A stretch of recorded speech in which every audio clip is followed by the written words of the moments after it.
各位同学，在匆匆忙忙的现代生活里，你是否也学学元朝耶律楚材湛然居士，从从容容，游刃有余？欢迎跟我一起来学习从容路易世代广播剧。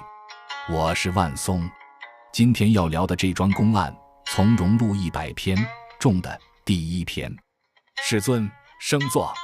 这故事发生在很久以前的灵山，当时世尊要开直播了。万松老师，您说的是世尊升座那次吧？这可是禅宗历史上最有名的快闪行动。哼，世尊那是故剑平身，为了照顾你们这些中下根器的人，才在那里演戏，闭门打睡，街上上机，故剑平身，取为中下。真正懂的人，世尊就是。尔时世尊时着衣持钵，入舍为大乘起时，于其城中次第起矣，还至本处，饭食器，收衣钵，洗足矣，敷座而坐。门都没开，就该散场了。身教言教都是这样，如是真正懂的人，早就跟上脚步了。雪豆兄，别这么严苛。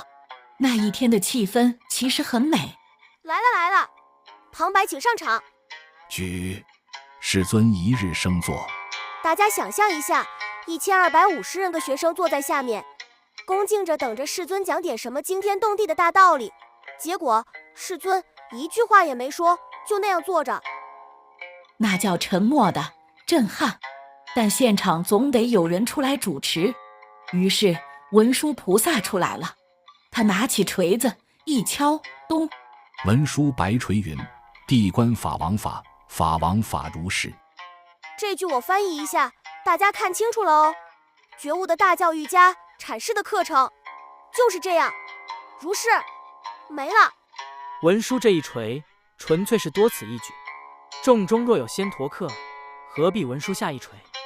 要是坐下有那种一点就通上根立志的人，文殊根本连锤子都不用敲，更不需文殊说记落入文字。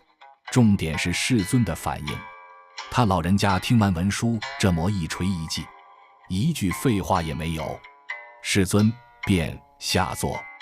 这大概是史上最短的演讲。世尊 OS 84000系统，这下可好，连智慧第一的文殊菩萨都把系统架构图画完了。CEO 世尊直接在原地表演，能忍寂寞模式。阿灵，这不能只看成玩笑。元收10号出世独尊，世尊那一坐一下本来如是，已经把所有的觉醒的智慧都抖露出来了。万松，你当时不在现场，你觉得呢？我觉得这叫落三落四。诸人未到法堂，万松未出方丈，想那时见得已是落三落四了也。禅不是在法堂上才开始的，不是出方丈室门的那一刻，甚至动念想听经的那一刻早就落后了。哇，万松老师这话好深。所以后来大家开堂说法，幕后那句地观法王法，法王法如是，谛听，善思念之，欢喜信受，作礼而去，依教奉行，就是为了致敬这场快闪吗？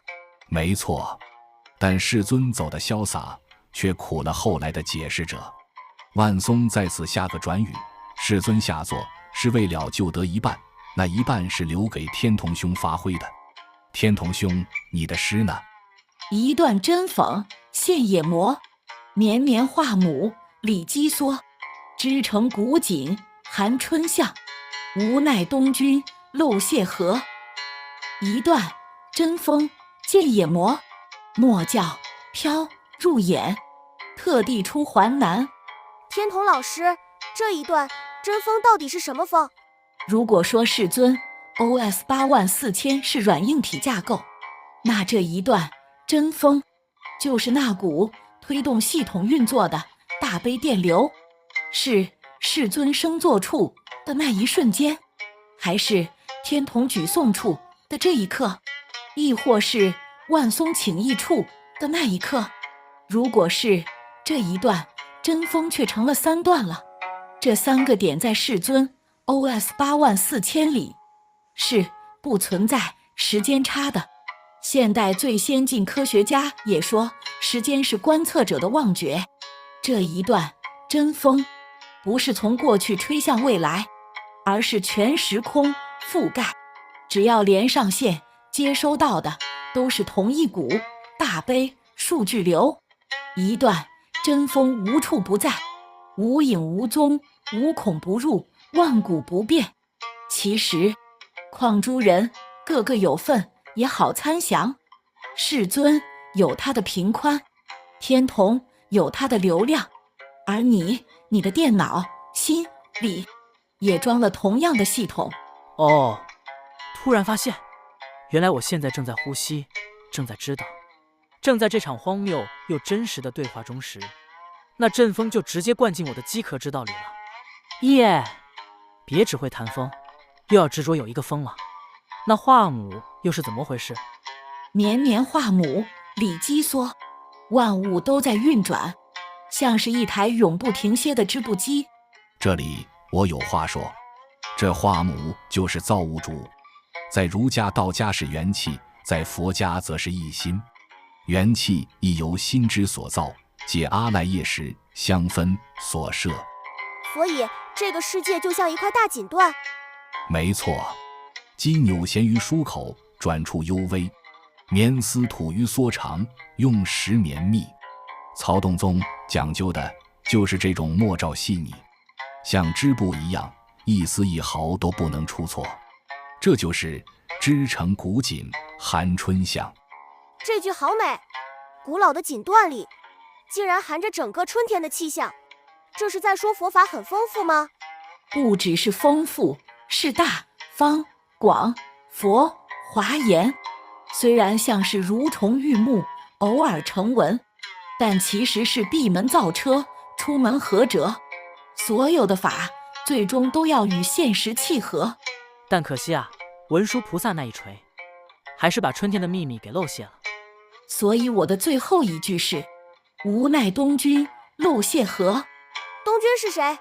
是春神，在这里预知法性，或者说是那位忍不住要讲开示的导师。文殊白垂，世尊下座，看似什么都没说，其实已经把春天的秘密全抖出来了。这就是漏泄的意思。对，哪个是东君漏泄处？殷勤未解丁香阶，放出枝头自在春。禅师的职责不是给你春天，而是帮你解开你心里那个像丁香花苞一样纠结的疙瘩。一旦解开了，你回头一看，枝头上全是自在的春意。哦，我明白了，世尊下座不是不负责，他是要把解开丁香阶的工作交给我们自己。总算开窍了一点，也需眼里抽钉，脑后拔些使得。听完这场广播剧，要是你还觉得学到了什么道理，那你的眼里就还有钉子得拔出来，就像是一丁点的沙子进到眼里也会不舒服的。好了，今天的广播剧就到这里，各位同学别忙着找答案，看看窗外，放下支箭，听听水声。嘿，那就是法王法吗？地观法王法，法王法如是。黄念祖上师则要讲授《阿弥陀经》书抄。1991年12月23日于北京联社。我这个附近过去有10几个庙，我这儿就是庙，唐朝的庙，唐朝的古道场。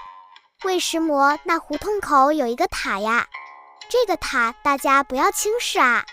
这个塔是元朝开国元勋耶律楚材的师傅的。元朝的开国元勋是个了不起的人，他的坟在颐和园，相当于诸葛亮、刘伯温这样的。这是他的老师万松老人的塔，是一个开悟的人。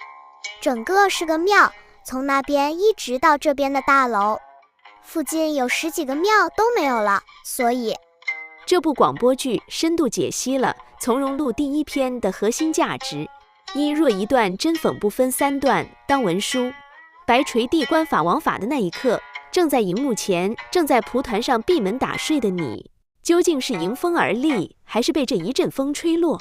这门你真的关得住吗？2绵绵画母里鸡缩织成古井寒春像的意象，利用曹洞宗绵密幽微的风格的心念如丝。这把里鸡缩正在织就你的现实。